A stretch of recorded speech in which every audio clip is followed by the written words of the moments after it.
Hello everyone, today our group are going to present about fluid and hydration for sports and exercise. Water H2O is the most important nutrient and except for minerals, the simplest nutrient. Water is stored in several body compartments but moves constantly between compartments. The average of male is 60% water whereas the average female is approximately 50% water. More water is found in muscle and non-fat tissue than in fat tissue. So water content can vary from 40% in obese to 70% in very lean individuals. Water in the body is distributed into two compartments which are approximately 60 to 65% of total body water is intracellular water, while the extracellular water compartment makes up the remaining 35 to 40%. The extracellular water is further subdivided into the intercellular water between or surrounding the cells, the intravascular water within the blood vessels, and miscellaneous water compartments. As illustrated by the blue arrows, there is a constant interchange among the different body water compartments. The water inside the body cells, the intracellular water, is important for cell functions. The extracellular space includes intercellular, intravascular, and miscellaneous. In the blood, some of the water is intracellular in the blood cells, while the remainder is extracellular in the plasma. The next topic will be about the functions of water in human body and what's exactly their role in our body. The first one would be to keep the normal temperature of the body.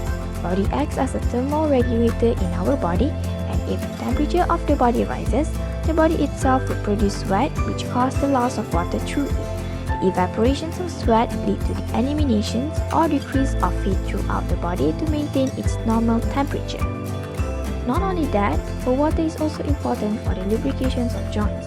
This is because 80% of the cartilage in our joints contain water, and it is important to make sure there will be less friction between the joints as water plays its role as a cushion. Next is for the excretions of waste products. Water helps our body to excrete waste through perspiration, urination, and defecations by helping the kidney to filter and remove waste from our blood. Other than that, it also helps the brain to function properly. This is because 75% of the brain contains water, which means dehydration would lead to improper brain function. Based on a study conducted in 2019 in International Journal of Environmental Research and Public Health, lack of water would cause decreased memory span, energy, and focus span. Not only that, but water is also important for the proper functioning of other organs such as eyes and ears. Water or fluid is essential as they carry nutrient and oxygen to cells.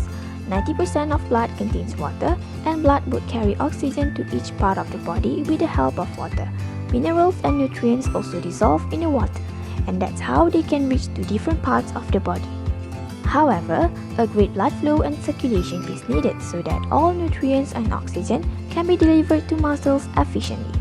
So, an adequate intake of fluid is needed to improve the blood flow. Water also acts as a protection for brain, eyes, spinal cord in the amniotic sac and other sensitive tissues, especially during walking or running, by maintaining its cellular shape to serve as a shock absorber. Next, the types of sports drink. There are three main types of sports drink which contain different levels of fluid, electrolytes, and carbohydrates. Hypotonic drinks contain lower concentrations of solute than human blood plasma. The amount of carbohydrates contained in hypotonic drinks is less than 40 grams per liter. It helps to replace fluids quickly that are lost by sweating.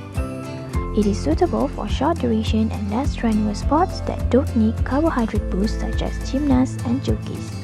Hypotonic drinks are known as energy drinks or energy sports drink due to their high content of carbohydrate, which are more than 80 grams per liter. It is more concentrated compared to human blood plasma.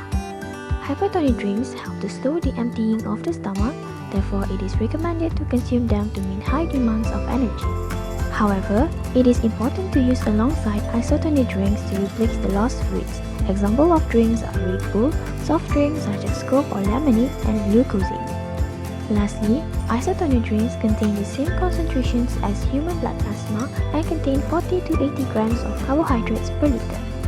The properties contained in this drink can ensure that carbohydrates and electrolytes are well absorbed in the blood and reduce the risk of getting stomach and intestinal problems.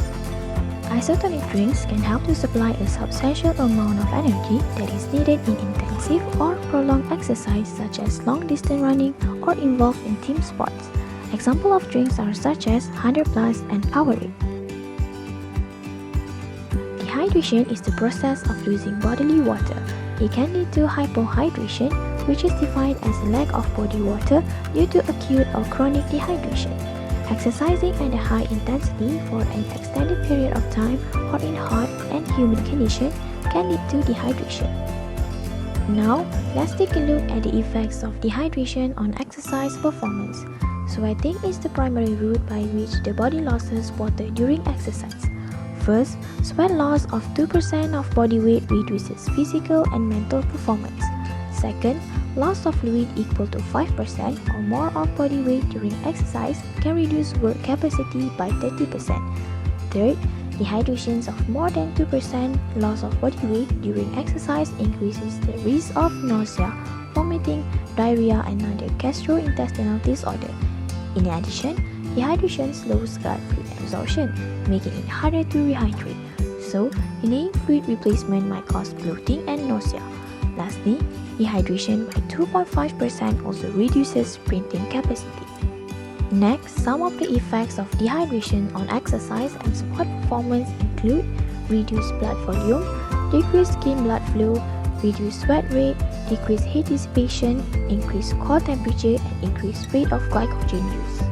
Another effect of dehydration is reduced maximal cardiac output, that is the maximum amount of blood the heart can pump out during exercise. It is the most likely physiologic mechanism by which dehydration affects VO2 max. Both at rest and during exercise, dehydration produces a decrease in plasma volume, which in turn increases viscosity, reduces central venous pressure, and decreases venous return of blood to the heart.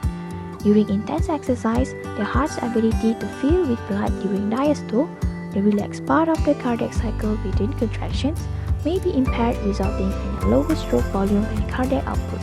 Furthermore, when exercising in the heat, the opening of skin blood vessels lowers cardiac output to the working muscles. Next, we are going to talk about water or liquid requirements. Water requirements differ and they are divided into certain age groups and gender based on National Academies of Sciences, Engineering and Medicine. The first one is the adequate intake of water for children aged 1 until 18 years. For boys aged 9 until 13 years, the adequate intake of total water for them is 2.4 liters per day. However, boys aged 14 until 18 years require more water. They need 3.3 liters per day for the total water, which includes about 2.6 liters, more or less 11 cups of total beverages. When it comes to gender, girls require less amount of water compared to boys. The adequate intake of total water for girls aged 9 to 13 is 2.4 liters per day. The EI of total water for girls aged 14 to 18 years is 3.3 liters per day, and it must also include more or less 11 cups or 2.6 liters of total beverages. Moving on to the adequate intake of water for adults aged 19 to 50 years. Both of this group has the same EI, which is 3.7 liters per day of total water, and this includes 3 liters or around 13 cups of total beverages. Same goes with women. Both of these age groups' adequate intake of total water is 2.7 liters per day and must include 2.2 liters or about 9 cups of total beverages. All men aged more than 51 years also has the same EI with the previous age groups of men, which is 3.7 liters per day of total water. For women aged more than 51 years, the EI recommended is also the same with adult women, which is total water of 2.7 liters per day. Next, the following guidelines are made to maintain body fluid balance, improving sports performance, and preventing heat-related illness. Before exercise, it is important to begin an exercise session adequately hydrated. Drinking 200 to 300 ml of fluid 15 to 30 minutes prior to exercise is recommended. During exercise, it is suggested that 150 to 250 ml of fluid should be drunk at 15 to 20 minutes intervals. After exercise, replacement may have to be rapid, such as in preparation for a subsequent exercise endeavor on the same day. If recovery time permits 24 hours, normal meal and water intake will restore rehydration provided sodium intake is adequate. That is all from us. Thank you.